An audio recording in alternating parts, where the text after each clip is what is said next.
We are now going to discuss various hematologic problems. We're going to start off with the various anemias. First of all, you need to know what's physiologic anemia of infancy. In utero, babies are somewhat hypoxic. Remember, they don't have to be breathing room air. They're getting their oxygen from the placenta and the blood that there. These babies, since they are relatively hypoxic in utero, erythropoietin is stimulated. Consequently, they have higher hemoglobins and circulating red blood cell masses when they're born. At this point, they have high iron stores, and they don't need to make any more red blood cells or hemoglobin. And so for the first several months, that's not an issue. At around 2 to 3, 3 to 4 months, they reach what's called a physiologic nadir. And that's when then the bone marrow is stimulated and kicks in and starts producing hemoglobin again in the red blood cells. So that this is a normal occurrence, usually at around 2 to 3 months of age. They'll drop their hemoglobins down to about a 9 to 11 range. So you need to know what physiologic anemia is, because if it falls outside of this definition, then you need to worry about pathology. Some babies are born with congenital red blood cell aplasia. They will have low hemoglobins at birth or shortly thereafter, and or an exaggerated drop in hemoglobin that does not fit in with the physiologic anemia, and that should make you suspicious for pathology. Preemies also tend to have a somewhat exaggerated physiologic anemia. It goes down a little bit lower. It can occur a little bit earlier, but they recover on their own just like a term baby does. Typically, we start adding iron to the nutrition at around 4 months of age, and all formulas, for the most part, have iron supplementation in them already, and that kind of starts treating the babies for this physiologic anemia. You can have iron deficiency anemia, and iron deficiency anemia is the most common anemia of childhood. Don't forget that babies who are breastfed, even though breast milk has less iron in it than cow's milk, the bioavailability is greater, and so they are receiving appropriate amounts of iron in their diet. Iron-rich foods also help prevent iron deficiency anemia. You really will see iron deficiency anemia due to consumption of cow's milk under 1 year of age. The classic question is going to be the 15 or 18-month-old that comes in because of fussiness and is pale. On exam, sometimes they can appreciate a murmur. And the mom will give a history of this baby having cow's milk, for several months, probably since about 6 months of age, drinks nothing but cow's milk and lots of it. This is causing microscopic blood loss in the GI tract, and that's why these babies develop iron deficiency anemias. And that is probably the major cause in infancy. Also, iron deficiency anemia can occur during adolescence, particularly in females. The most common thing that you'll see in iron deficiency anemia is that they're pale.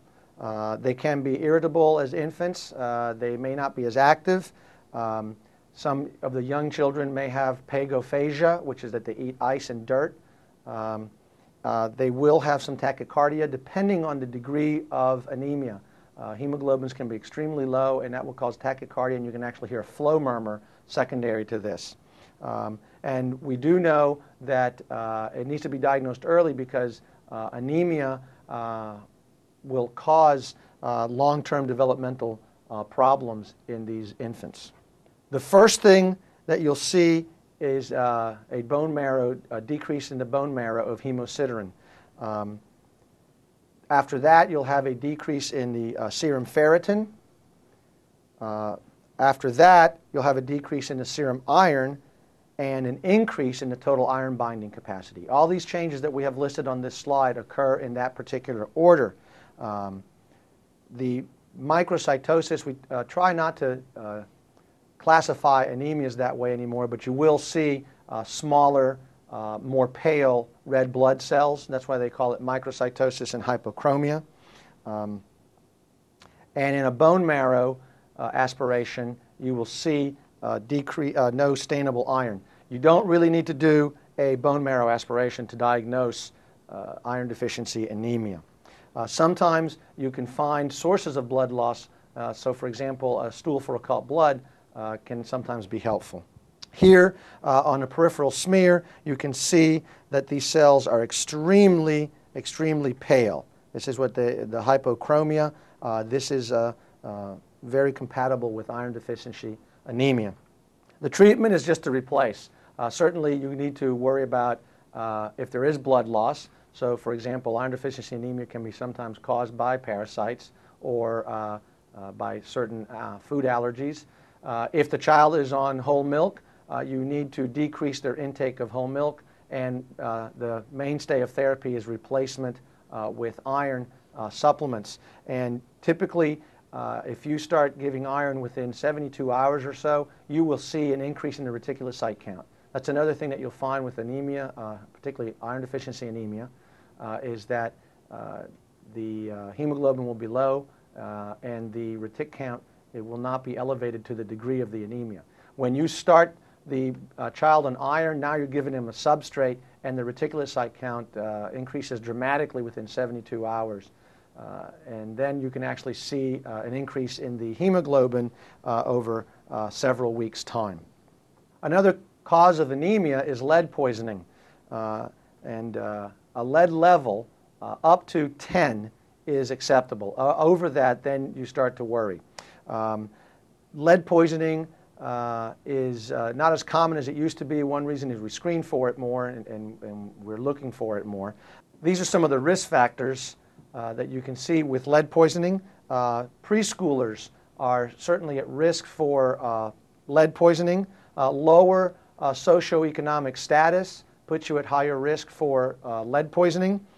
Older housing, houses that were built before 1960 and were painted in those days with lead-based paints, so that an older house has in the walls will have lead from the paint.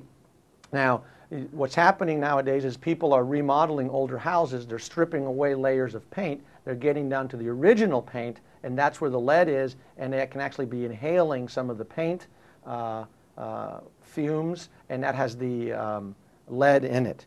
Also, a risk factor is people who have recently immigrated from other countries where they use leaded paint and gasoline. Older houses also have lead pipes, and that would be a source of lead. One of the most common presentations is going to be behavioral changes. Some patients will have developmental delays or do poorly in school. They can have impaired growth if it's been a long, ongoing exposure. They can also have constitutional signs and symptoms such as anorexia, pain, abdominal pain, vomiting, and constipation. They can also have central nervous system manifestations, usually secondary to increased intracranial pressure, which means that they will have vomiting, they can have headache, they can have mental status changes. Screening is the most important thing for lead poisoning. The best test, however, to establish the diagnosis is a blood lead level. Screening is usually done as a capillary sample.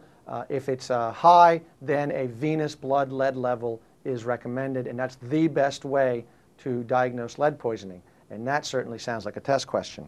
You can also do x-rays of the long bones, and you can see the lead lines.